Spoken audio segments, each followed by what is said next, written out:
Well, this is Old Court or First Court. This is the main court in the college, and this is a lawn we have to keep looking nice for the visitors, and also we have to have it looking lovely for degree day. Then we have the spring bedding. We have tulips and forget-me-nots this year, and then later on, it's June time, we'll be putting standard fuchsias and geraniums in there. Oh, Right. lovely. And what have we got in the little tubs here? In the tubs we have pansies and ivy hanging over the sides. Very nice indeed. Okay.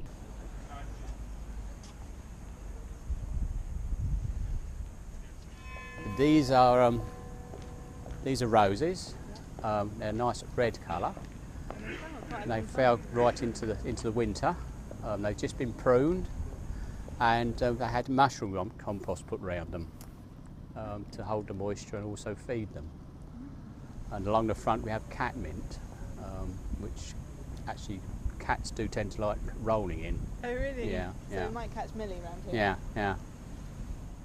That's a thing called Berberis darwinii, which flowers this time of year. It does tend to seed itself, and you get young plants coming up all around the college.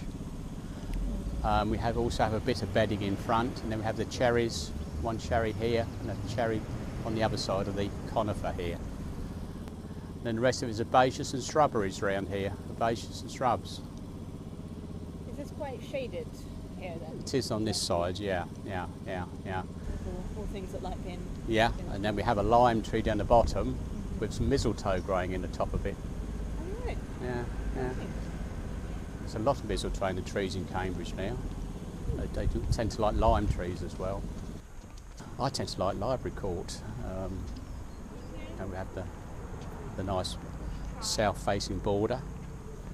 We have some tender shrubs along there. We've got Pittosporum, Photinia, and some rosemary and Philadelphus. And a Nandino with the berries over there. All nice this time of year. Yeah. So this border gets the sun most of the day. Into the dining hall and hitching buildings, isn't it? Yes. Yeah, hitching buildings, yeah.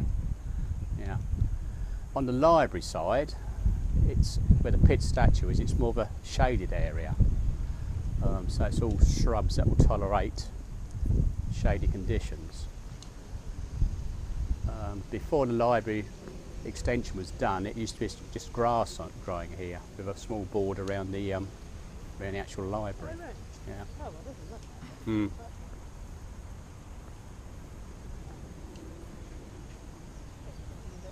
Pitt statue, yeah.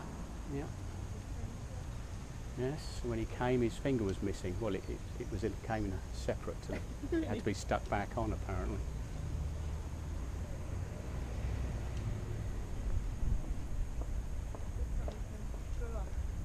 Yes, all the shrubs there's a mahonia. I had to cut back there. I mean, shrubs do eventually get big and you have to prune them back or dig them out, you know. Yeah.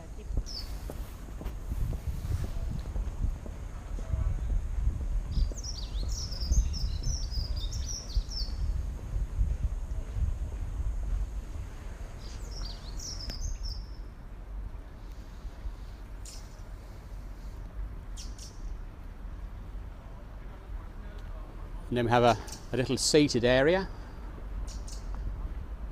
with various trees, and we have a handkerchief tree or ghost tree. Okay, so that's because of its leaves, is it? Yeah, it's actually a bract. Right. So, or some people even call it a dove tree, you know. But you know, when it's windy, they look like handkerchiefs. Right. In the breeze. Okay. That one's just starting to come out. Just coming out, yeah. So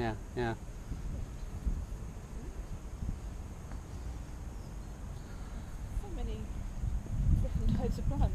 Yeah, I mean, we just got some wisterias on the pillars just coming out. You see the buds? Yeah.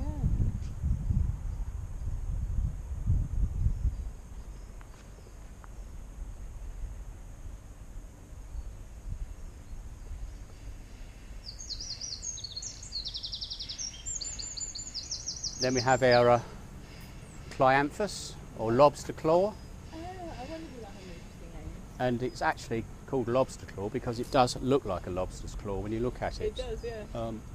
And it's not reliably hardy, but it has survived every winter so far. And it comes very easy from cuttings or from seeds, so we always take some cuttings to overwinter. There is a white form as well. Yeah. And then we have ivy courts, or Yeah. little courts, if you want to call it. We have these yews at the end here. Yeah. And then Birds recently. that's right, they're sort of clipped once a year to keep the shape they are. Yeah. About June time. And then we have bedding down the bottom, which is wallflowers this year, yellow and crimson.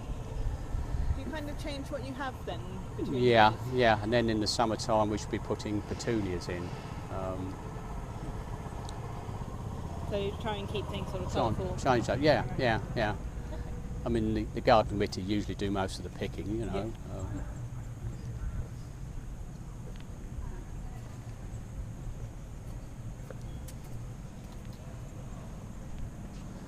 And then we have Ridley's Walk, Yes. and we have our famous Roman nettle, Oh, which is supposed to have come over when the Romans came over. right. What's the star-shaped one? It's a thing called Ifian. It's sort of like comes from Mediterranean country. It's got like it is a garlicky smell it's got to it, so it probably is a member of the garlic family. But once you've got it, You've got it? you've got it. Right. That's right.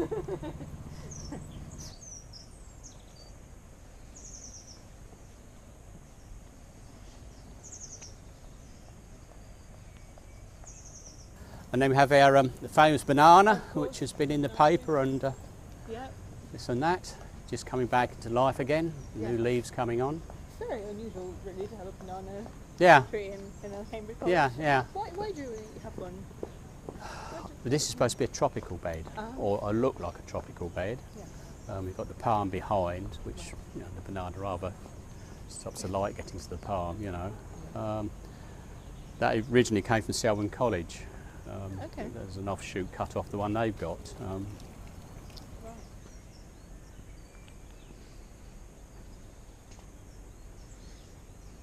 Then we have groups of tulips we always put in here.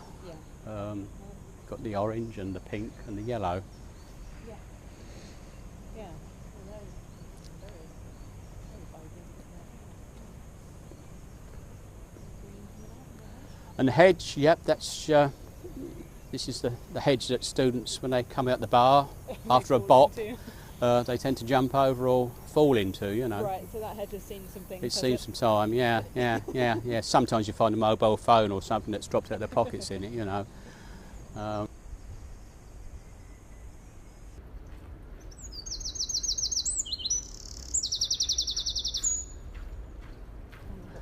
Then we have the Magnolia Bed, and the money was given by Dolby. Yes.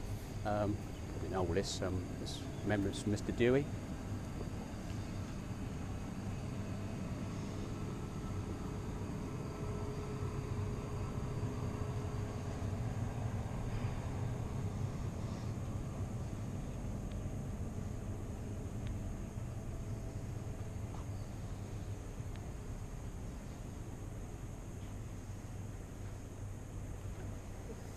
This is a thing called Teucrium, or shrubby germander. It's a Mediterranean plant, member of the salvia family, and it has just coming into flower now. Yeah. When it gets big, you can cut it hard back, but obviously it's not reliably hardy. Right. But, Okay. but as we're in a college, we're in a town, it's a lot warmer in here than it is in the country, Right. So Yeah. Very good. you can grow these things, Then we have the croaky lawn. When I came here, it used to be a grass bank round it. Yeah. And then the head gardener decided and got permission to build this stone wall round it. I like that. Yeah.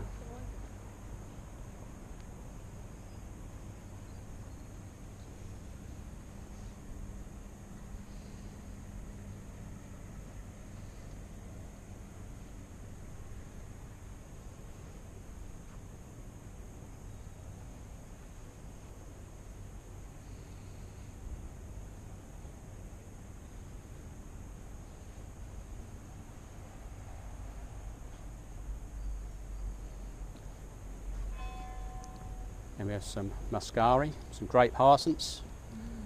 Very invasive again once you've got them. They spread everywhere.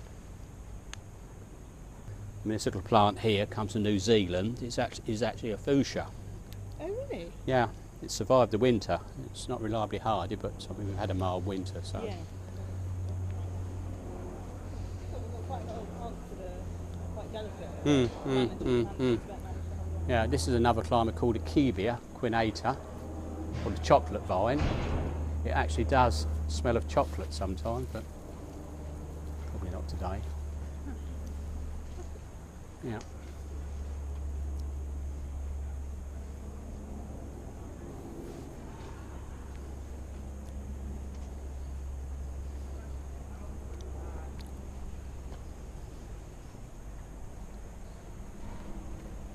And we have the yellow forsythia, which I suppose everyone must know this shrub.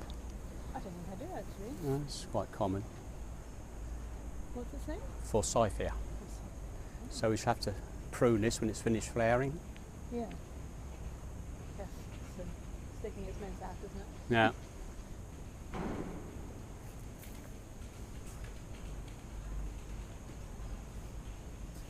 It's a thing called sophora or sophara, however you want to pronounce it.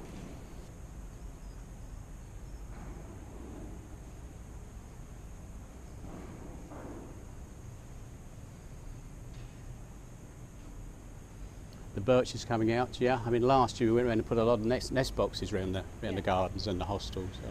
So most of them were, or did have birds in them last year, so hoping the same again this year. That'd be good.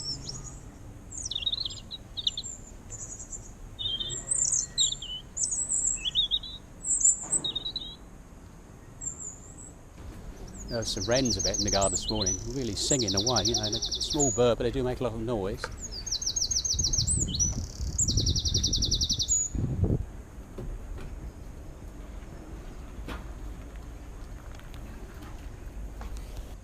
There's another thing called a Coronilla glauca, another sort of Mediterranean plant which isn't reliably hardy, but survives here. And then again, we always take cuttings, so Right.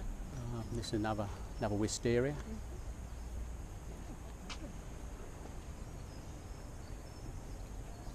This is a Garria elliptica, which is actually just finished, and the new growths are Oh yeah. just coming on it.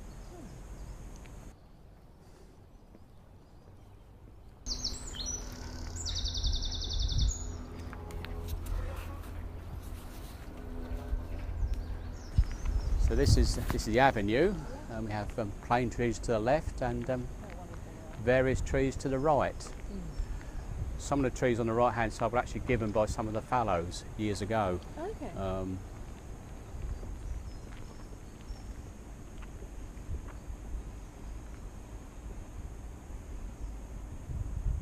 Originally there used to be elm trees down this side, Okay. and the last elm was taken in the 70s. So obviously elm probably aren't long lived as plane trees, Right. so that the elms have gone, Yeah. and as I say, just the odd different trees have been put in now. Bit of variety. Yeah. The plain trees though. Yeah, every 5 years or so we have to have them scanned through to check the health of the tree, and then they're climbed, and last year we had all new bracings put in them.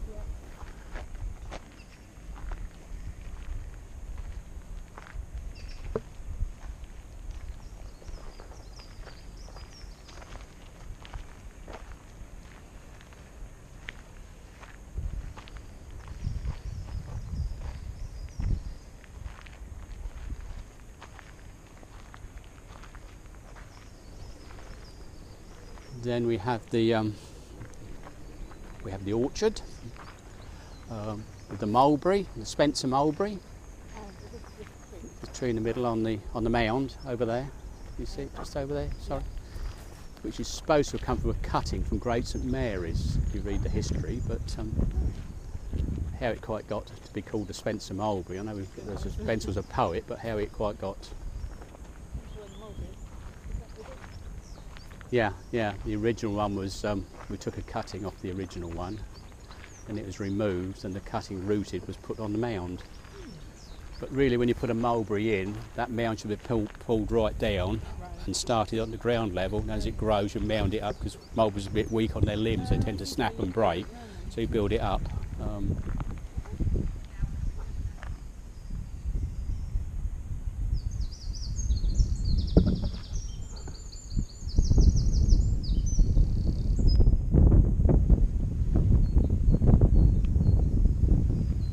And then we have the pond, which we pump out for irrigation. It was actually built, I think, for the Second World War, for in case incendiaries were dropped on the thing, and you could actually pump out of it. So it was, I suppose, if the mains got bombed or destroyed, you had the water here to pump on the. It was actually square, and the corners been rounded to make it look more decorative. So it was built as a square pond. Yeah. It's like a reservoir.